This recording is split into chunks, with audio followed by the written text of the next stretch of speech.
4-pitin yung engine nito, si RDI. So napaka modelo na nito. Sa gilid niya mga boss is ito. Ayan, so Canter na luma.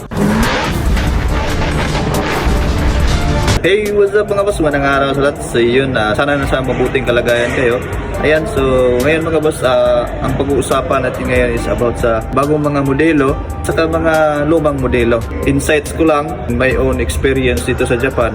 May mga unit na mga bago dito. At syempre marami pa rin yung mga unit na luma. Ayan, may mga videos na rin ako na pinapakita ko na may maraming lumang unit dito.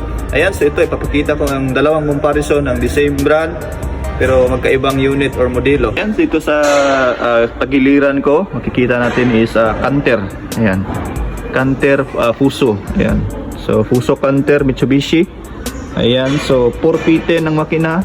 Ayan, so may mga videos na rin ako nito na ano ko. Pero may full review tayo dito mga boss. I-post ko na lang later yung video, pakitignan na lang sa aking profile pag na-post ko na. Ayan mga boss, 4-pitin yung engine nito, si RDI. So napaka modelo na nito. At sa gilid niya mga boss is ito. Ayan, so Canter na luma. Ayan, so ang engine nito is 4D33.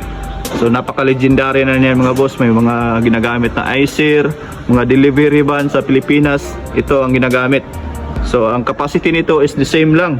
Ayan, so 2,000 kilograms lang dito sa Japan, pero sa Pilipinas kinakargahan natin ng marami.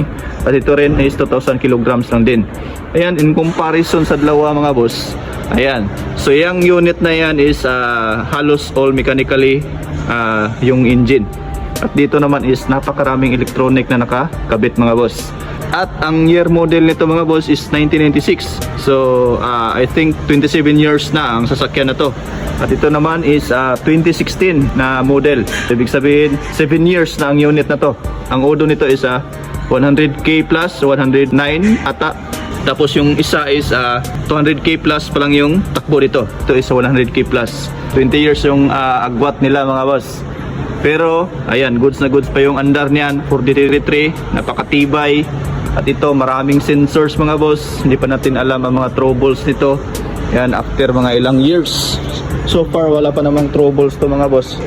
Itong 4-pitin. Pero yan, ang dami nang nakakabit. Ayan, so may full video tayo dito. Tignan nyo na lang sa aking profile pag na-post ko na. Ang dami ng electronics na nakalagay mga boss. At ito is napakasimple lang mga boss. At real talk tayo mga boss. Ayan, so insights ko lang no. I think itong mga bagong unit mga boss is kumbaga may expiration talaga. Ayan, makikita ko. Hindi naman sinasabi ko na walang expiration na to kasi yung kapag gamit nga masisira talaga yan at masisira. Pero pag nasasabi mong may expiration mga boss, kumbaga may mga tawag na marami kang babantayan dito sa unit na to. Ayan, so alam naman natin yung mga CRTI, marami tayong babantayan. Tapos yung sa ano din to pag nasira, ayan, so masakit din sa bulsa. Pero ito is kumbaga napaka goods kahit na hindi masyado magaling ang mekaniko na gumawa nito. Ayan, so maano pa rin, magagawa pa rin. Pero dito is kumbaga may tamang ano ka talaga, talino ka dito, at tamang talento, tamang skills, tamang experience ka talaga dito sa mga electronics mga boss. Kasi kapag hindi ka marunong dito, imbes na ayun magawa yung unit, ayan, lalala pa yung problema.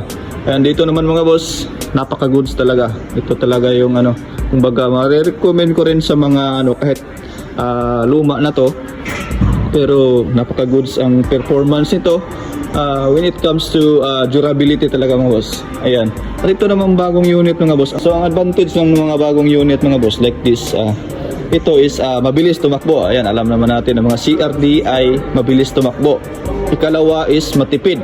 Ayan, so matipid sa fuel. Ayan, unlike dito na mechanical pa siya, medyo malakas din sa diesel. Pero dito is matipid na talaga, mabilis tumakbo. Ayan, may power talaga yung engine. Kung ikukumpara natin ang engine itong dalawa mga boss, mas lamang ito ng displacement. Palit ng mabilis tumakbo ang sasakyan na to, nga yung cost of repair, hindi ka makakakuha ng agad-agad ng mekaniko nito.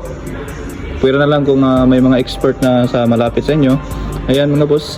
So yan din yung mga downside dito mga boss. Ito naman is nakakatipid ka naman ito sa oras. Kasi nga fast yung delivery. Kung madalian yung mga delivery mo mga boss, mas maganda ito. Lalo na mga lalayo. Ayan, fast delivery. Ito ang mas prepare ko mga boss. Ayan, napaka-goods naman. Yun nga, nasobrahan lang sa mga kinabit itong Fuso Mitsubishi na canter na to. Nasobrahan lang talaga sa mga electronics na nilagay talaga. So full video, tingnan nyo na lang. Tapos ito mga boss, na madalian to, pwede naman. Kakarating din naman to kahit na hindi masyadong bilis tumakbo. Ayan, so hindi naman tayo pabilisan kapag marami tayong karga. So may delay yung power, ayan, power nito. Kasi ito is napaka-goods na dahil naka VGT turbo na to. Ayan, so full video to, tingnan ninyo. Mga lumang units kasi nga napakatibay. Imagine 27 years old, 7 years old ito. At hindi pa natin alam yung mga issues nito in the future. Ayan, so far goods naman, wala namang masyadong issue to dito sa Japan. Pero tingnan lang natin mga boss. Ayan, so napaka-good. Salamat sa inyong panunood mga boss. At God bless sa lahat. Sana may nakuha kayo sa kunting comparison natin sa dalawang unit na luma at saka bago. Ayan, full video. Abangan niyo dito sa 4P10 na Panther. Ayan, so thanks for watching. God bless lahat. See you at the next video.